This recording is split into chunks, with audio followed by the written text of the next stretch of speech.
Today, Precarious plays Metroid Prime. We looked it up. I remembered correctly. It is a Sentinel. Although it's fine that we looked it up anyway, because I had completely forgotten about the Infiltrator class, because I think it's the one class that I haven't yet completed the entire franchise with. Every other class I have gone all the way through from Mass Effect 1 to Mass Effect 3. You know, until you said wow, I hadn't stopped to think about it. Well, hold on, wait. I should mention that it's been a slow process. I mean, I know you are not by any means the only person to do something like that, but to me, that's impressive. Yeah, but it took me years just to do that, and I'm still not done. Mm-hmm. Because I didn't. Yeah, we've probably got files kicking around somewhere still that are like half finished. Well, no, what I'll do, I'll just play as an Infiltrator from start to finish the next time I play. Well, there we go. Because if I don't remember the Infiltrator's name anymore, that's not fair. That's not cool. Oh wait, I think I need the grapple beam. Can I get through here without? Oops. Wow. Is this a Metroid variation? Yeah, it's 100 Metroid. Ooh, I don't like it. It looks. It's fine because I've got the. Are you ready to charge at me? Whoa, no, thank you. No, hold on, just give me a quick second. All right, thank you. Whew. Excuse me, hold still, please. Excuse me. Oh my gosh, what was the name of that character on Parks and Recreations? I don't remember. And I don't think it's Recreations. It's recreation. It's not plural. It's singular. Oh my God, what's his name? He just yells a lot. He's great. I think I need to shoot a stalactite to break that ice down there. Wait, is this? Is this more frozen Phazon, or is this? See how it shifts slightly? Yeah. I think that this is Phazon in its ore form. I don't think that it's just like a weird variation on ice. Oh, it's probably Phazon ore, and it's just kind of moving. Yeah, well, I mean, I've played these games many times, but this is like the first time I've really stopped to consider. There are things that I just sort of I assume quickly and then internalize because I'm not in danger of misleading anyone on the internet, you know? But now that you're in danger of misleading anyone on the internet, you're like, well, I don't know what it is. I thought that it was this thing, but I have nothing to substantiate that at all. I was aiming there. Yeah. Helpful tip. At least now I know I'm on the right track. I've been trying to ignore those for the most part, you know? Yeah. Oh, the helpful tips. Yeah, well, I mean, the game is pretty well laid out. It is, it really is. I think to proceed further, I think I need to come back here with a grapple beam, and I think it might be one of the beam combos that's hidden over there. But I don't remember. Okay. Moving on. So to continue what we were talking about in the last episode, I don't know if I'd want to be a Sentinel.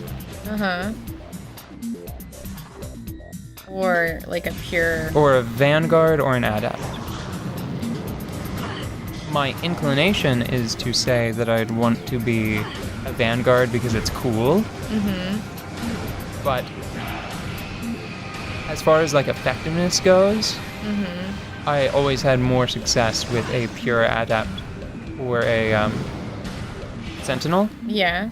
With one notable exception, and that was the Mass Effect 3 multiplayer, where Vanguard overtook, I believe, regular, like just vanilla Adept.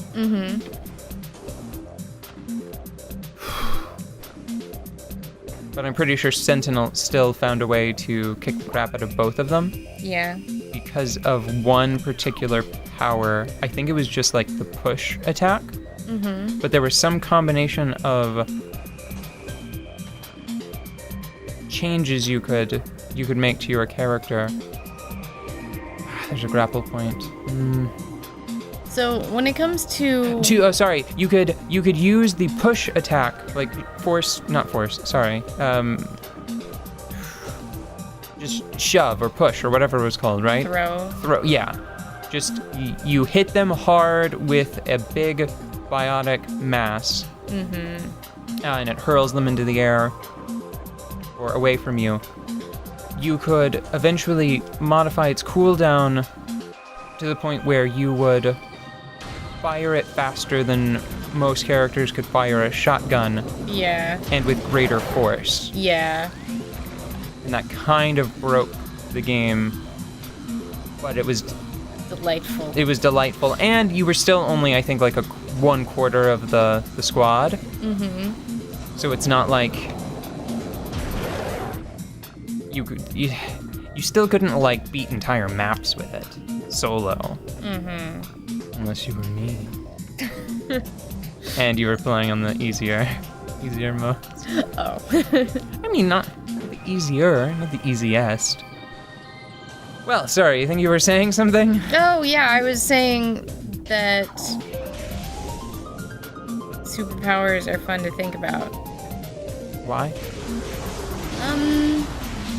Why when you can just play a video game and have them? Because even video games are limited by the medium that they're in. And your brain... Video games aren't limited, you're limited. You're stupid, shut up. Stephen Hawking is free. That's all I'm saying. I've heard he's quite expensive.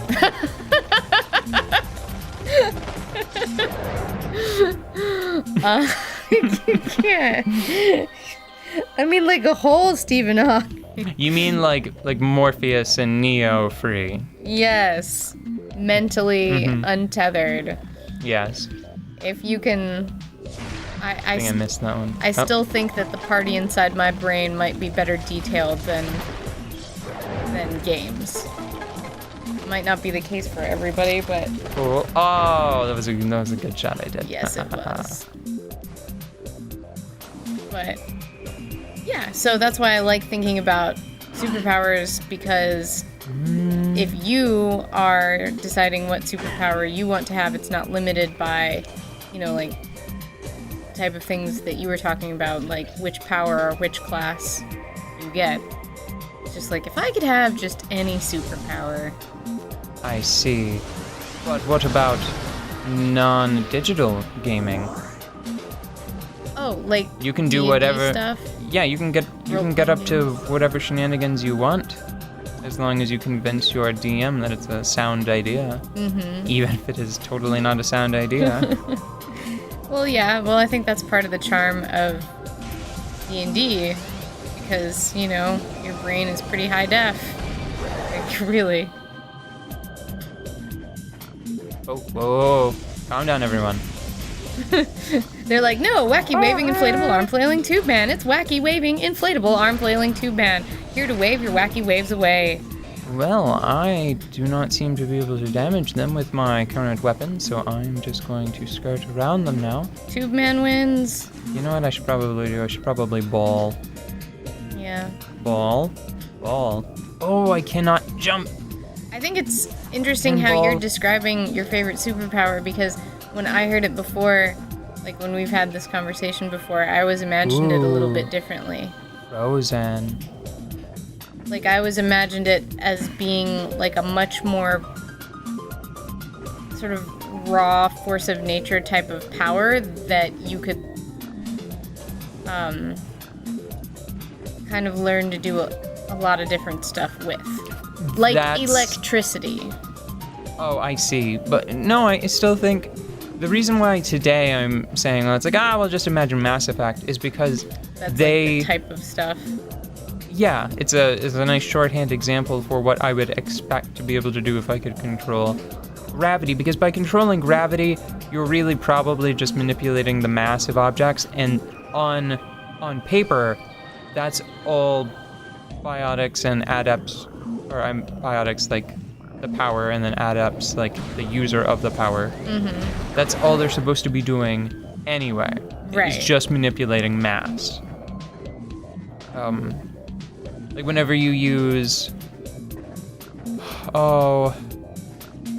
I've forgotten some of the names, but I think it was just a lift.